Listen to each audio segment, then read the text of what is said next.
Welcome back, our dear viewers. Of course, today we are blessed to welcome with us a passionate English language educator who has made learning English practical, engaging and accessible for different age groups. Our guest specializes in exam preparations and creative learning experiences that build confidence and real-life communication skills. She designs courses that focuses on learners' needs, whether they are preparing for international exams, developing workplace, and of course soft skills or companies, or attending personalized English courses tailored specifically for bankers. So please welcome with us our guest Huda Abuaisha, Senior English Lecturer and Soft Skills Trainer. So Huda, welcome and good morning to you. Good morning, Mr. Abdulatif. Thank you so much for this wonderful introduction, and it's a pleasure to be here on KTV2. The pleasure, KTV2, yes. The pleasure is ours, and in Good Morning Kuwait, we're all so happy to have you with us, so you can help us more and more in regard to your educating skills, which is remarkable. So can you tell us about your journey in teaching English? How did it start? Yeah, so basically I started teaching English in 2007. So I was in charge of developing course materials, developing courses like the IELTS preparation course, ESP courses like Business English, English for Engineers, English for Customs, English for the Workplace, and that's basically my area of expertise. And I currently work full-time in one of the private universities here in Kuwait, where I actually teach academic English. That's actually remarkable. Thank you so much. Yes, so basically what I do with my students is to try to encourage them to develop their academic skills, basically their reading and writing, and basically we try to focus on topics that are related to today's world, and basically their majors as well, whether it's engineering or computer or IT or cybersecurity. We always try to cater to those specific needs. This is the remarkable thing about English, is that we have different fields of the English language. Exactly. And a lot of people stick with or stay on the field of a specified English zone, and they need to get out if they wanted to become an engineer, and they wanted to cover bigger zones in regard to English, so they need that also. Exactly. So what inspired you to focus on specializing courses, giving courses like ABTIS and conversational English? So regarding the ABTIS course, basically I felt like there is a lot of demand for that, and I felt like a lot of participants, especially those who are employees who work whether in the private or government sector, it's now becoming a major requirement. So I felt like it's my responsibility to actually equip them with the skills needed, whether it's to do with reading, writing, vocabulary, and grammar. And regarding the conversation English classes, so now English is the #1 language spoken throughout the world. Obviously. Exactly. So it's very important to be able to communicate yourself effectively, and to do that in a way that's accurate and fluent. So that's why it's very important nowadays to be able to communicate your ideas freely. And also the importance of accents, yes, to be understanding the different accents, so that doesn't be a liability against others who are trying to learn maybe from other professors. Yes, English. Exactly. So that's why when I actually teach pronunciation in particular, I try to expose my learners to different types of accents, whether it's American or British, so that when they travel or when they communicate in the workplace, they will be able to understand different varieties of accents. So your ABTIS success courses focus on personalized study plans. So why is customization important when preparing for English exams? Yeah, so basically rather than just focusing on a book that's already set, a textbook that's already prepared and that's catered to a specific group, it's always a very good idea to actually interview the candidate that's going to do the ABTIS test and understand exactly what areas they need to focus on. So once I actually determine the areas they need help with, I try to provide them with materials that will help them achieve their goal, which is success and which is passing the test. So basically, let's say one participant's really good at reading and writing, but they lack confidence in speaking and listening. So I would still focus on all of these skills, but I would actually put a lot of emphasis on the areas they need help with. And that way, this will make them feel more confident, and it will help them achieve the end result, which is pass the ABTIS test or the IELTS exam as well. I like that you call it ABTIS because I call it ABTIS since Oh, it's all in capital letters. That's totally fine. That's actually remarkable. Yeah, yeah. So you recently introduced the creative courses like learning English through the music and singing. So how does this method improve the language learning? To be very honest with you, when I was a kid, I really used to love singing, and I still do. Actually, my dream was to become a singer, believe it or not. All of us. Oh, yeah? In a zone of life, like all of us, we had this dream, yes. Exactly. So I used to sing along and read the lyrics at the same time, and I felt like this really helped me develop my English skills.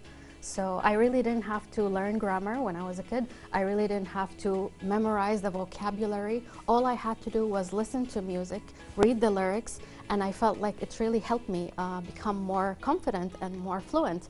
So that's why I thought about this course, and I thought about introducing it here in the state of Kuwait.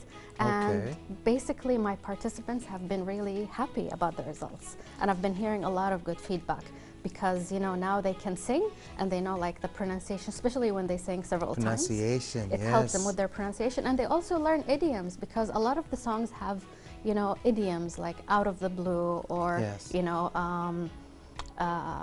different kinds of idioms. Yes, and it will also be teaching them not only the pronunciation, even more verbs. More, exactly. It will be closer to their grammars that they are learning in their books now these days. Even so, a lot of people are learning also from movies. Yes, yes, of course. So this is actually a method also. Yes, and that's something I'm going to actually be introducing very soon. You've just revealed one of my courses, you know. Really? Yes, yes. So I'm going to be introducing a very important course very soon, which is about learning English through movies and series as well. Because, you know, a lot of people now watch movies and they watch series. Everyone, not a lot of people, I believe. Yeah. I believe that everyone has their time to watch series. Yeah, it's important. Yeah. So I do believe in learning English in a very natural way, rather than just following rules and systems, because that's what's going to last at the end of the day. Exactly, because these are the lessons that you will remember without even knowing. Exactly. So why do you think learning English in a relaxed and enjoyable environment especially is important for women-only courses? So when you are relaxed, your brain tends to think differently, and when you're feeling comfortable, when the classroom feels like safe, you will actually be able to learn in a more effective way. And I've noticed basically recently that a lot of women's issue is not really related to their lack of knowledge. It's basically related to confidence. And so it's very important for me as a lecturer and as a trainer to build that confidence within them. And how do we do that? We have to encourage our participants, or my participants in particular, to make mistakes, because mistakes are the way where you can develop your skills further. So mistakes are actually good, because when you make mistakes, you actually learn and you know the right way to, speak differently. So once women feel comfortable in the classroom, they tend to actually produce better results, and they tend to speak freely without feeling like they're going to be judged or somebody's going to be making fun of their mistakes. And once they do that, they can just speak fluently and accurately. Exactly.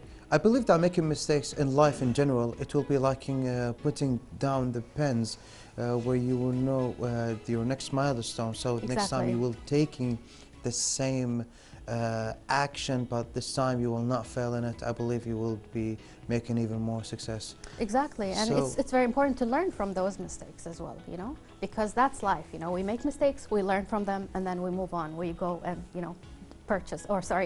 chase another dream of ours.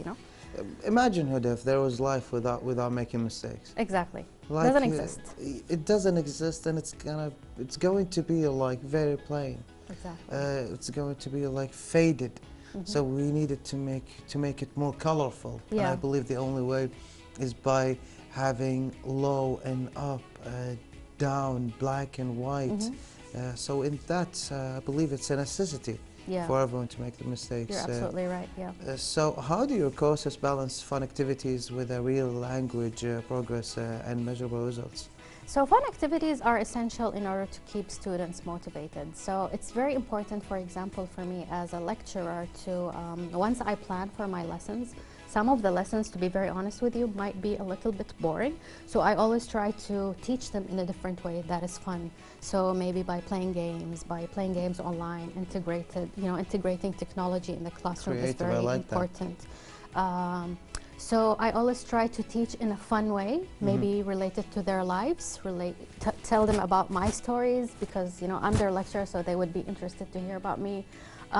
So that's having fun in the classroom. So there are so many other things that we could do, like listening to songs, for example. Let's say I'm teaching the present simple. Instead of just writing the rule on the board and telling the students this is the present simple, maybe I would like introduce it through a song, or maybe watch a movie.